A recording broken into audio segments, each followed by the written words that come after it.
This should have made the cover of every major magazine and newspaper. This should have been on CNN headline news.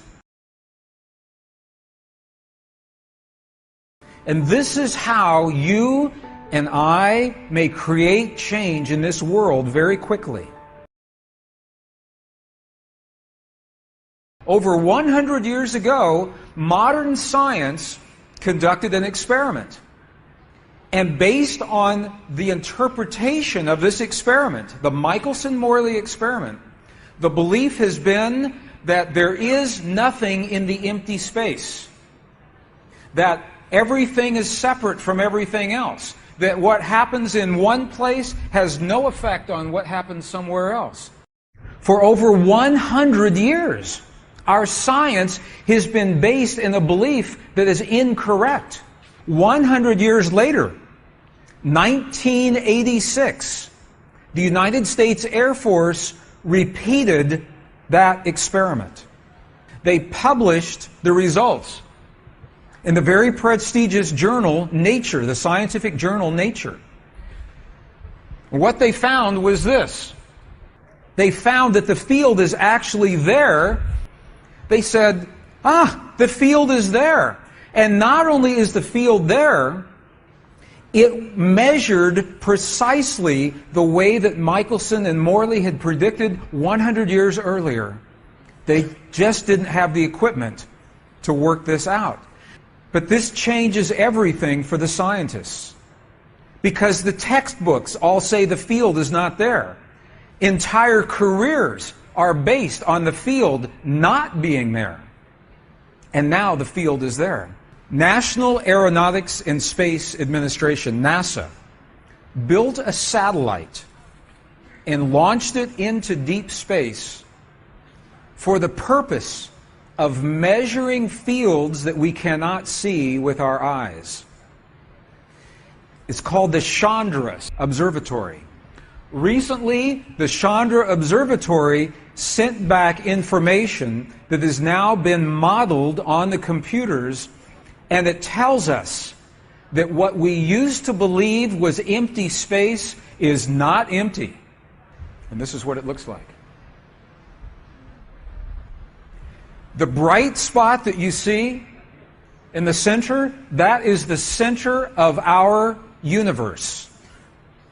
And we are out here somewhere. These are the patterns of energy that cannot be seen by the naked eye, but that the sensors have picked up in deep space, showing that there are filaments of energy that connect everything. There is no empty space. These are the filaments of the energy in your brain. These are the neural networks of the human brain. It looks very similar to the filaments of the matrix in the universe. Look at this. These are the neurons in the human brain. Here are the filaments of the empty space from deep space. And it brings to mind, as above, so below. They are very, very similar. And the question now that scientists are asking is, do we communicate with these fields of energy through these fields of energy? We know it does more than simply connect everything. It is the container for the entire universe. The divine matrix is the container that holds our entire universe, number one. Number two, it is a bridge between your inner world and your outer world. This is the reason why your thoughts, feelings, emotions, beliefs, prayers in here have an effect on the world beyond your body. And number three, it is a mirror. This field reflects in the world around us what we create in the world inside of us. So, to unleash the power, to unleash the force of this divine matrix in our lives, first we have to understand how it works. Secondly, we must learn to speak the language. We must learn to speak the emotions that this field uses, and that's what this day is all about.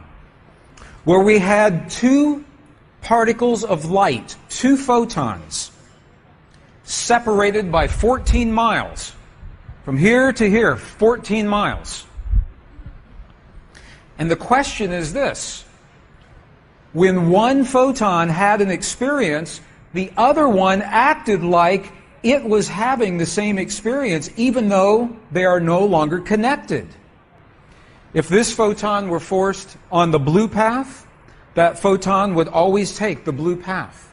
If this photon were forced to rotate in one direction, or its charge was changed, the other photon always had exactly the same experience. And the question is why? How many have heard of a hologram? The holographic principle is the way that nature creates tremendous change very, very quickly. A few years ago, there was a bookmark that was produced all over the world. A shiny little strip of foil that had a picture on the bookmark, and if you would hold the picture in the light, the image would come alive. It's called a hologram. You can do an experiment. If you have one of those bookmarks, you can do an experiment. You can take a pair of scissors and you can cut your holographic bookmark into many, many pieces. And you can take the smallest piece, tiny, tiny piece, under a microscope with a very sharp blade and cut that piece in half one more time. And you can take that little fleck, that little speck of the bookmark, and under magnification you will look and the entire image will be in that piece. The entire image will be there because it is a hologram. The definition of a hologram is that every fragment of the pattern reflects, mirrors, contains the entire pattern. Every fragment, no matter how small, is a reflection of the entire pattern.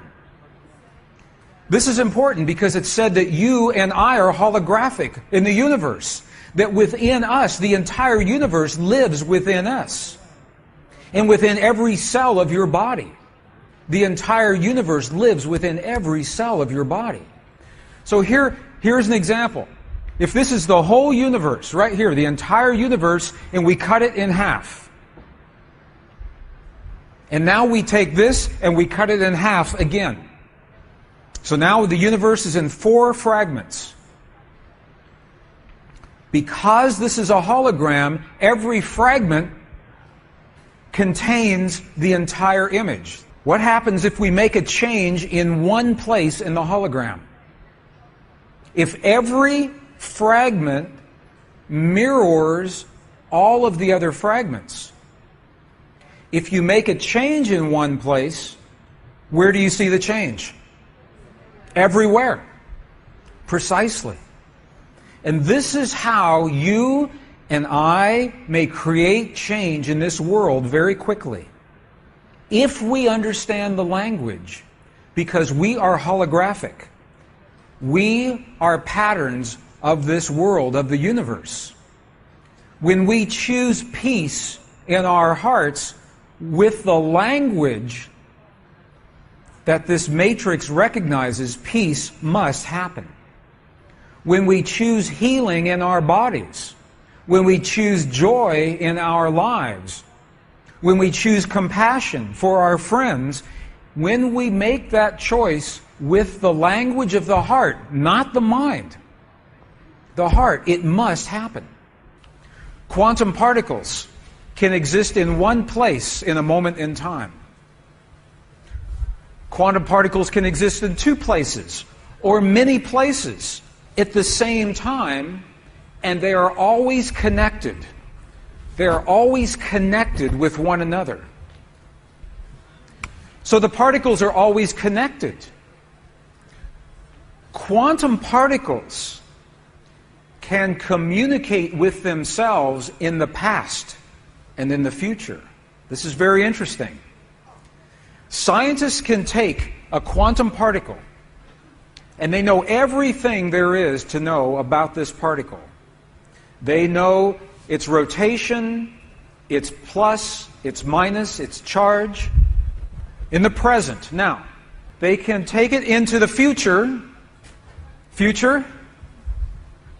and now, this is the past, this is the future. They can change the particle now, and it changes what it had to be in the past to get to now. They can change the particle in the present, and it changes the particle in the past, even though the past already happened. Very interesting. So the question is, we're made of those particles. So can we do what these particles can do? We're made of quantum particles. Are they showing us our limits, or are they showing us our possibility, our potential? Can we do everything that those particles can do? The answer is yes. But it's based on what we believe to be true. Not what we think in our minds, what we believe in our hearts. And that is a very subtle, very powerful difference. Not the mind, the heart. We're made of those particles. We are held together through a focus, a force. What is the force that holds our quantum particles together as our bodies? Consciousness is what holds these particles together. Consciousness organizes the particles into your body and into this world. 1944, the father of quantum theory, his name was Max Planck. Max Planck made this statement. He said, the stuff of our world does not exist the way we think it exists. Max Planck said, as a man who has devoted his whole life to the most clear-headed science, to the study of matter, I can tell you as a result of my research about the atoms this much. There is no matter as such. What he's saying is, the stuff that we're made of does not exist the way we believe it exists. He goes on to say that what we think is matter originates and exists only by virtue of a force. He said there's a force out there that holds everything together in our bodies and in our world. He said we must assume behind this force the existence of a conscious mind, an intelligent mind. He said this mind is the matrix of all matter. This mind is the matrix of all matter. If you saw the movie The Matrix, this is where the movie was based from. The father of quantum theory, Max Planck, said that there is an energy, a field of energy that holds everything together, that this is not solid and we are not solid. Belief is the code that takes that field of energy, possibilities, and translates that field into the reality of this world. Belief is the code that translates possibilities into the reality of this world. Scientists are telling us now that in this field, all possibilities already exist in the quantum energy, in the soup of quantum possibility. All possibilities already exist. In the quantum possibilities, you are already healed. Peace has already happened. Joy is already everywhere. All of the greatest suffering, all of the greatest peace already exists in the quantum possibilities. And here's what they say happens with you and me. That with our mind, we reach in to those possibilities. We imagine our healing. We imagine the peace. We imagine our perfect relationship. We imagine the abundance in our lives with our mind.